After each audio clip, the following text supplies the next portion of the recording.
दोस्तों, हम ट्रेडर लोग टेक्निकल एनालिसिस के लिए किसी न किसी इंडिकेटर का इस्तेमाल करते ही है। उसकी वजह से आपको पता चलता है कि प्राइस जो है तो हमें लॉन्ग जाना है या शॉर्ट जाना है।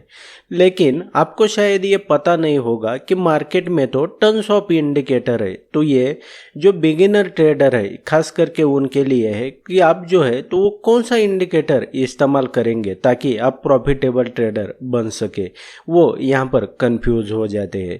मैं आपके जानकारी के लिए बता देता हूँ कि मार्केट में जितने भी सारे प्रोफेशनल ट्रेडर है, ये यहाँ तक कि जो इंस्टीट्यूशन है, बड़े बैंक्स होते हैं, एफआईआई, डीआईआई, ये सभी जो इंस्टीट्यूशन होते हैं, आज के इस वीडियो में मैं जो बताने वाला हूँ ये सारे इंडिकेटर इस्तेमाल करते हैं। आप भले आरएसआई इस्तेमाल करो, मूविंग एवरेज इस्तेमाल करो, एमएसीडी इस्तेमाल करो, बॉलिंगर बैंड, कोई भी इंडिकेटर इस्तेमाल करो, लेकिन ये जो सारे इंडिकेटर है ये आपके लिए काफ़ी नहीं है। आपको अगर सच में आपको ट्रेडिंग में जो है तो सक्सेसफुल बनना है तो ये जो सभी इंडिकेटर है तो ये लैगिंग इंडिकेटर होते हैं। मैं आपको बता देता हूँ कि दो टाइप के यहाँ पर इंडिकेटर होते हैं, एक होता है स्टैग्नेंट और एक होता है लैगिंग इंडिकेटर। लैगिंग इंडिकेटर में कौन से आते हैं जिनके मैंने आपको अभी नाम बताए, इसके अलावा बहुत से ऐसे सभी जो इंडिकेटर होते हैं तो वो लैगिंग इंडिकेटर है। और दूसरा होता है एक स्टैग्नेंट इंडिकेटर। तो स्टैग्नेंट इंडिकेटर कौन सा है? स्टैग्नेंट इंडिकेटर एकलौता ऐसा इंडिकेटर है, पिवोट पॉइंट और सीपीआर, जो आपके चार्ट पर जो है तो वो अपनी लोकेशन फिक्स रखता है। यानी कि जैसे प्राइस मान लो जैसे होता है आरएसआई होता है या तो मूविंग एवरेज होता है, वो क्या करेंगे कि जब प्राइस जो है तो ऊपर जाएगी तो वो भी क्या करेंगे, वो ऊपर जाएंगे। अगर प्राइस नीचे आता है तो वो भी क्या करेंगे, अपना लोकेशन जो है तो वो चेंज करेंगे और वो नीचे जाएंगे। लेकिन पिवोट पॉइंट और सीपीआर एकलौता इंडिकेटर है जो अपने लोकेशन पे फिक्स होता है। यानी कि बाकी के इंडिकेटर की तरह वो अपनी जो जगह है वो चार्ट पर नहीं बदलता है। दैट्स वाई ये जो है तो ये स्टैग्नेंट इंडिकेटर है।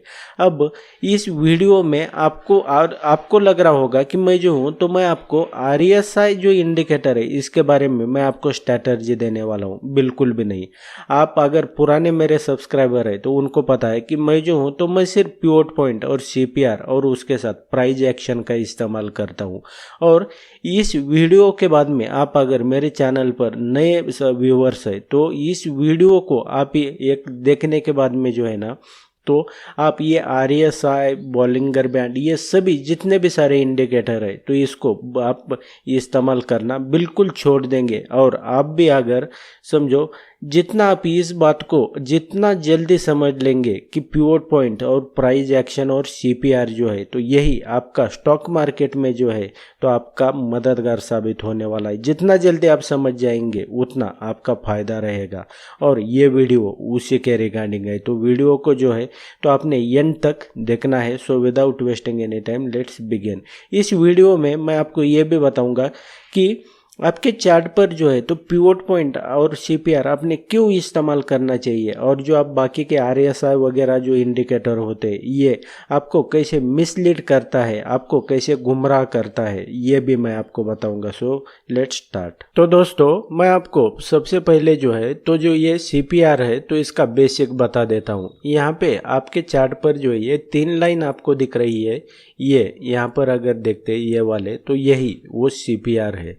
अब आपको जो है तो कैसे कंसीडर करेंगे कि प्राइस बुलिश है या बियरिश है, तो उसके लिए मैं बता देता हूँ। अगर प्राइस जो है तो सीपीआर के ऊपर ट्रेड कर रहा है तो इसका मतलब आप कंसीडर कर सकते हैं कि यहाँ पर जो है तो वो बुलिश मोमेंटम है। और प्राइस जो है तो ये सीपीआर के नीचे ट्रेड कर रहा है तो आप कंसीडर कर सकते हैं कि ये जो है तो ये बियरिश है। ये बेसिक डिफरेंस होता है जो सीपीआर होता है तो उसका। अब इसके बाद में जो है तो मैं आपको जो आरएसआई इंडिकेटर है और इसके कंपेयर में जो सीपीआर और पिवोट पॉइंट है इसको क्यों इस्तेमाल करना चाहिए और ये जो सीपीआर है ये कैसे मिसलीड करता है ये मैं आपको डीप में बताता हूँ। तो यहाँ पे अगर देखेंगे तो ये जो प्रैक्टिकल चार्ट है ये बैंक निफ्टी का चार्ट है, यहाँ पे आपको दिखाई दे रहा होगा। और ये कब का है, ये 18 अक्टूबर 2023 का चार्ट है। यहाँ पे अगर देखते हैं तो इसके ऊपर मैंने क्या किया है कि एक चार्ट, ये जो चार्ट है तो इसके ऊपर जो है तो ये 5 मिनट की टाइम फ्रेम पे मैंने सेलेक्ट किया है, और उसी दिन का जो ये चार्ट है तो उसको 15 मिनट के टाइम फ्रेम पे जो है तो उसको सेलेक्ट किया हुआ है। इस दिन क्या हुआ था कि प्राइस में जो है तो बड़ा डाउनफॉल आया था। तो यहाँ पे देखेंगे तो ये चार्ट पर जो है तो ये CPR है, और यहाँ पे अगर देखते हैं तो 15 मिनट के टाइम फ्रेम पे भी ये CPR है। तो यहाँ पे जैसे आपको तो पता चल गया कि प्राइस जो है तो इसके नीचे है, तो इसका मतलब है कि वो बियरिश है, आप ऐसा कंसिडर कर सकते हैं। अब यहाँ पे अगर देखेंगे 5 मिनट के टाइम फ्रेम पे जो है तो ये जो आपका CPR है तो ये 5 मिनट के टाइम फ्रेम पे भी यहाँ पे अगर देखेंगे जहाँ पर ओपन हुआ तो ये 5 मिनट के टाइम फ्रेम पे भी ओपन वहीं पे हुआ, और जो CPR है यहाँ पे अगर देखते हैं तो ये वहीं पे है, यानी कि वो जो है तो अपनी जगह चेंज नहीं कर रहा है, लोकेशन अपना चेंज नहीं कर रहा है। उसको भी मैंने जब 15 मिनट के टाइम फ्रेम पे यहाँ पर उसको लिया तो यहाँ पर अगर देखेंगे तो ये यहाँ पर 15 मिनट के टाइम फ्रेम पे भी जो CPR है तो वो उसी जगह पर है। तो जब मैं इससे हमको पता चलता है कि जब हम यहाँ पर टाइम फ्रेम भी चेंज करेंगे तो ये जो CPR इंडिकेटर है तो वो अपना जो लोकेशन है तो वो बार बार नहीं बदलेगा, जैसा इसमें होता है EMA में होता है, MACD RSI में होता है कि प्राइस क्या होता है कि जब प्राइस अगर ऊपर जा रहा है, मान लो इस तरह से अगर प्राइस ऊपर जा रहा है तो ये जो बाकी के इंडिकेटर है तो वो भी उसी के साथ में ऊपर जाने लगेंगे। मान लो प्राइस नीचे जा रहा है तो वो भी RSI वगैरह जो है तो ये उसके साथ नीचे आने लगेंगे। लेकिन ये CPR जो है तो ये स्टैग्नेंट है, ये एक बार प्लॉट होने के बाद में चार्ट पे वो कहीं पे भी नहीं हिलेगा। उसके बाद में अब यहाँ पे अगर देखेंगे फर्स्ट 5 मिनट के टाइम फ्रेम पे जो है फर्स्ट यहाँ पर एग्जांपल में यहाँ पर तो यहाँ पर मैंने एक जो है तो CPR प्लॉट किया है, और एक में जो है यहाँ पे देखेंगे तो ये यहाँ पर RSI यहाँ पर प्लॉट किया हुआ है। तो जैसे ही आपको यहाँ पे पता चल रहा है कि प्राइस जो है तो ये बियरिश है इस तरह से, तो यहाँ पर मतलब है कि हमें जो है तो वो सिर्फ सेलिंग की साइड जाना है। तो यहाँ पर देखते हैं आपको मिसलीड कैसे करता है आपका RSI जो है। तो यहाँ पर प्राइस जो है तो देखेंगे कि यहाँ पर आपको बाइंग करने के लिए कह रहा है, और उसी के साथ में यहाँ पर अगर प्राइस अगर देखते हैं इस लेवल पे तो प्राइस ऊपर चला गया है क्या इस लेवल से, फिर अगर आपने समझो मान लो RSI यहाँ पर बाइंग करने के लिए कह रहा था तो आपने बाई भी किया, लेकिन तब तक जो है तो ये प्राइस यहाँ पर पहुँच गया था, लेकिन प्राइस ऊपर चला गया क्या, नहीं चला गया। लेकिन प्राइस क्या हुआ उसका उल्टा है कि प्राइस जो है तो यहाँ से नीचे चला गया। अब यहाँ पर अगर देखेंगे फिर से क्या हुआ कि प्राइस यहाँ पर जो है तो यहाँ पे अगर देखेंगे तो यहाँ पर आपको बाय करने के लिए कह रहा है, प्राइस आपका RSI जो है तो वो बाय करने के लिए कह रहा है। लेकिन यहाँ पे अगर देखेंगे तो प्राइस जो है तो ये गया के यहाँ से जो है तो ये ऊपर चला गया क्या, नहीं चला गया, बल्कि प्राइस क्या हुआ साइडवेज में रहा। उसके बाद में जो है तो आपका RSI जो है तो ये तो बता रहा है कि प्राइस ऊपर जा रहा है, लेकिन गया है कि एक्चुअल में प्राइस ऊपर नहीं चला गया। अब उसके बाद में जो है तो यहाँ पर 15 मिनट के टाइम फ्रेम पे अगर आप यहाँ पर देख लेते हैं तो यहाँ पे अगर देखेंगे जब हमने इसका टाइम फ्रेम भी चेंज किया तो प्राइस जो है तो ये CPR जो है तो वो स्टैग्नेंट है, वो अपनी जगह पे है, वो नहीं हिल रहा है। लेकिन जो ये RSI इंडिकेटर है यहाँ पे अगर देखेंगे तो ये पहले 5 मिनट के टाइम फ्रेम पे आपको यहाँ पर क्या बोल रहा था, बाय करने के लिए बोल रहा था, लेकिन जब हमने इसका टाइम फ्रेम चेंज किया तो ये अभी आपको क्या कह रहा है, ये आपको सेलिंग करने के लिए यहाँ पर कह रहा है।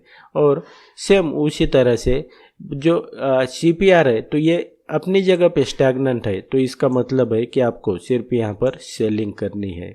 उसके बाद में यहाँ पर अगर फिर से देखेंगे आप, यहाँ पर आपको बाय करने के लिए कह रहा है 15 मिनट के टाइम फ्रेम पे जो है आपका RSI।